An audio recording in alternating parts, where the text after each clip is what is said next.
Très bon début de semaine à toutes et à tous et merci de votre fidélité au Journal de l'économie.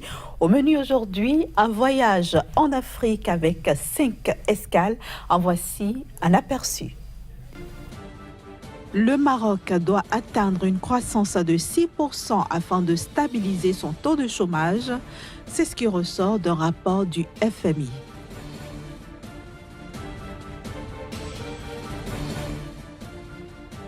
« 23 nouvelles usines de traitement de gaz naturel vont ouvrir leurs portes en Afrique d'ici à 2022.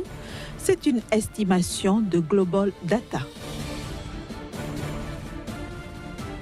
Enfin, les produits Made in Sénégal sont désormais disponibles sur Internet. C'est grâce à Soretool, une start-up qui promeut les produits du terroir. Les retards dans la mise en œuvre et l'achèvement des réformes structurelles continuent de plomber la croissance au Maroc. C'est ce que révèle un nouveau rapport du Fonds monétaire international. Le FMI qui annonce un fléchissement de la croissance à 3,1% en 2018, puis un rebond à 4% en 2019, estime que le taux de croissance du Maroc reste trop faible pour exercer un réel effet à la baisse sur le chômage, en particulier chez les jeunes. Selon cette institution de Bretton Woods, le Maroc devra accélérer le rythme des réformes structurelles afin de stimuler la croissance, ce qui permettra au secteur privé de prospérer et de générer les emplois. Car, compte tenu de l'ampleur des vulnérabilités budgétaires, le secteur privé n'a pas la capacité d'absorber les nouveaux arrivants sur le marché du travail.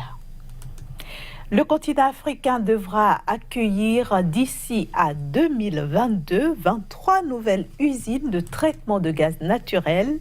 Selon une estimation de Global Data, une firme britannique d'analyse des performances de l'économie mondiale, 249 nouvelles usines de traitement de gaz devraient entrer en service en général dans le monde sur cette échéance, avec à la clé une augmentation de 13% de la capacité de traitement qui passera de 631 milliards de pieds cubes par jour en 2018 à environ 603 milliards de pieds cubes par jour en 2022. Au total, 139,7 milliards de dollars devraient être investis dans les nouvelles usines de traitement du gaz sur cette période. Et puis, promouvoir les produits du terroir, c'est l'objectif que tente d'atteindre une start-up sénégalaise dénommée Soretool. Son credo, aider les femmes productrices à mieux écouler leurs produits agricoles via Internet. Dans cette marmite sur le feu, Bintou transforme ses graines de mad en confiture. Depuis 10 ans, elle transforme des produits agricoles qu'elle vend sur le marché et dans des boutiques. Mais depuis 1 an, Bintou vend ses mads sur l'Internet. Pour la transformatrice, cela a tout changé. À partir de la vente en ligne, on a trouvé un grand marché large. Et là, nos mads sont partis jusqu'à l'extérieur. Grâce à cet argent-là, on peut acheter du matériel. On peut aussi avoir un fonds de roulement. C'est sur cette plateforme, Soretool, que les mads de Bintou sont désormais vendus dans le monde entier. À 27 ans, Awa Kaba est la promotrice de la plateforme. Son pari, promouvoir les consommés locaux en permettant aux femmes transformatrices d'avoir une grande visibilité. Nombreux Sénégalais achètent désormais leurs pâtes d'arachide, leurs bissap ou encore leurs fonio sur la plateforme. On consommait plus des produits importés qui viennent d'ailleurs que des produits transformés ici. C'est essentiellement ce problème auquel en fait, nous avons fait face depuis des années au Sénégal, que nous essayons de résoudre à travers une plateforme digitale qui donne une visibilité aux femmes transformatrices ainsi qu'aux produits locaux transformés. Pour rendre encore ces produits accessibles, Soretool accompagne ses vendeuses à la conquête de leurs clients. À la foire agricole de Dakar, Bintou tient son propre stand. Sa première acheteuse de la journée, Sokna, cherche de la poudre de moringa. Ce sont des produits de qualité avec beaucoup de vitamines et de bienfaits. Si les gens le savaient, on en consommerait davantage. Si on voyait plus souvent ces produits sur le marché, ce serait mieux que simplement à l'occasion de cette foire. Depuis qu'elle a intégré la plateforme Soretool, Bintou a considérablement augmenté ses ventes. Environ 3000 femmes écoulent leurs produits sur la plateforme, un marché virtuel qui a permis aux Sénégalais de consommer local. Le Cameroun, le marché de Noël se tiendra dans ce pays cette année du 14 décembre 2018 au 2 janvier 2019, notamment sur l'esplanade du complexe de Bépanda dans le 5e arrondissement de Douala. À cette occasion, plus de 100 entreprises vont exposer leurs produits et 700 000 visiteurs sont attendus, des visiteurs qui pourront faire leurs achats mais aussi se divertir sur place. Permettre aux populations de la capitale économique de pouvoir faire tous les achats pendant les fêtes de fin d'année et de se divertir à un même endroit tout en contribuant à l'animation de la ville. Voilà l'idée centrale qui se cache derrière cet événement baptisé le marché de Noël sous le thème de la famille en fête. Du 14 décembre 2018 au 2 janvier 2019, adultes, jeunes et enfants auront droit à une gigantesque foire d'animation et d'activités implantée sur l'esplanade du complexe de Bépanda dans le 5e arrondissement de la ville de Douala. Près de 700 000 visiteurs sont attendus pendant les 20 jours que durera cet événement, parrainé par la communauté urbaine de Douala. Les hommes des médias et les entreprises invitées à la conférence de presse ont pu découvrir les innovations de cette 10e édition qui se dit spéciale. Nous avons le Fun City qui est l'endroit ludique qui a grandi et il est passé de 3 000 à 5 000 mètres carrés cette année. Nous avions 100 PME déjà enregistrées grâce à la subvention que notre partenaire principal qui est la communauté urbaine de Douala nous accorde à chaque édition. Les habitants de la ville de Douala sont certes habitués à faire des courses pendant les fins de fin d'année, mais jamais dans un endroit concentré. Le marché de Noël vient donc permettre aux populations de venir à la rencontre des entreprises, des artisans, des producteurs pour échanger sur les produits et les savoir-faire, créer un événement fédérateur au cœur de la ville de Douala dans une ambiance de convivialité en instaurant un vrai dialogue. 5e et dernière escale de ce journal de l'économie, la Côte d'Ivoire. Et c'est avec notre chroniqueur Casimir Pédor qu'on retrouve dans quelques secondes. Bienvenue à vous, Casimir Pédor. Bonjour Inès. Aujourd'hui, donc, vous nous emmenez en Côte d'Ivoire pour nous intéresser au tourisme. Le tourisme ivoirien qui met le cap sur 2025. Pourquoi cette échéance? C'est bien ça, Inès. Pourquoi cette échéance? Parce que 2025, c'est le délai que la Côte d'Ivoire s'est donné pour atteindre les objectifs nobles donc d'un pays qui vise véritablement à accroître non seulement ses revenus, mais faire passer désormais le tourisme comme une priorité au niveau donc de l'État.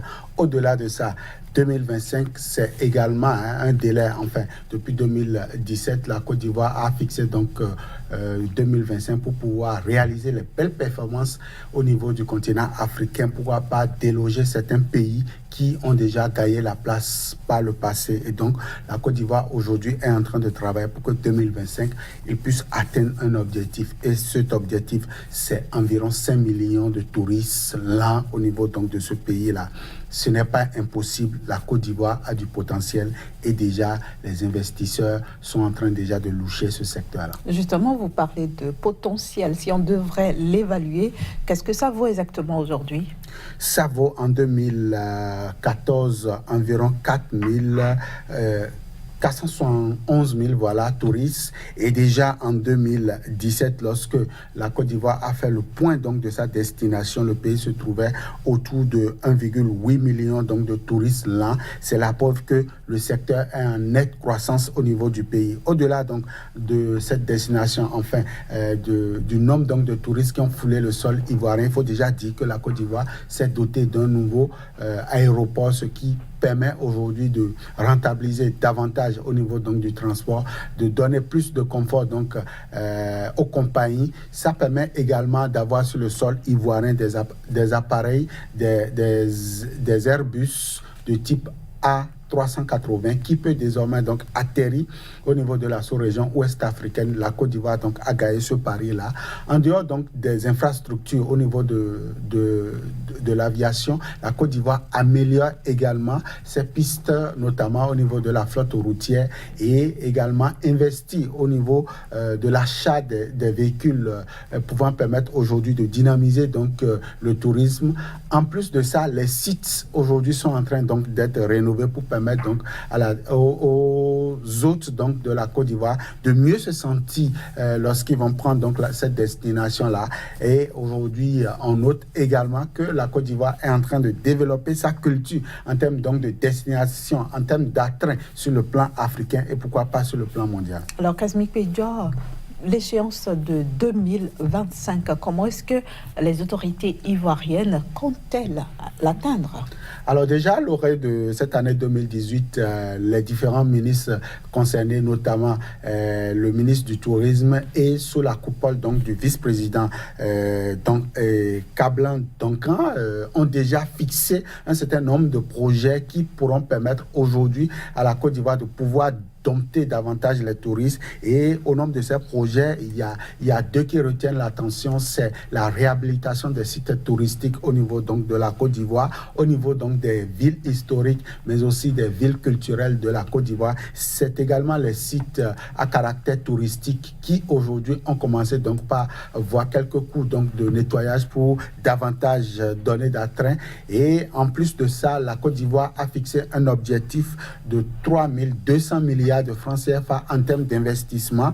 Pour ce faire, selon le ministre donc, du Tourisme, 2 fonds seront mis en œuvre pour permettre donc, de mobiliser cette cagnotte financière d'ici 2025. Le premier sera destiné donc, au secteur privé, aux investissements donc, au niveau du secteur privé, quitte à eux d'aller trouver leur réseau ou leur partenaire pour véritablement drainer vers la Côte d'Ivoire. C'est les fonds pouvant permettre aujourd'hui donc, de réhabiliter tous ceux dont nous venons de parler. L'autre fonds sera donc le fonds pour le patrimoine foncier au niveau de la Côte d'Ivoire afin de permettre véritablement à tous ceux-là et surtout à l'État et aux multinationales qui veulent investir dans le secteur de pouvoir avoir des garanties au niveau donc du foncier pour véritablement valoriser. À tout ceci s'ajoute l'élan au niveau de la jeunesse, l'élan au niveau donc de ces startups qui veulent donc vendre la destination de la Côte d'Ivoire sur le marché international. Et donc voilà entre autres quelques projets qui aujourd'hui taraudent les esprits. Et pour corroborer tout ça, la Côte d'Ivoire a organisé il y a de cela quelques jours encore,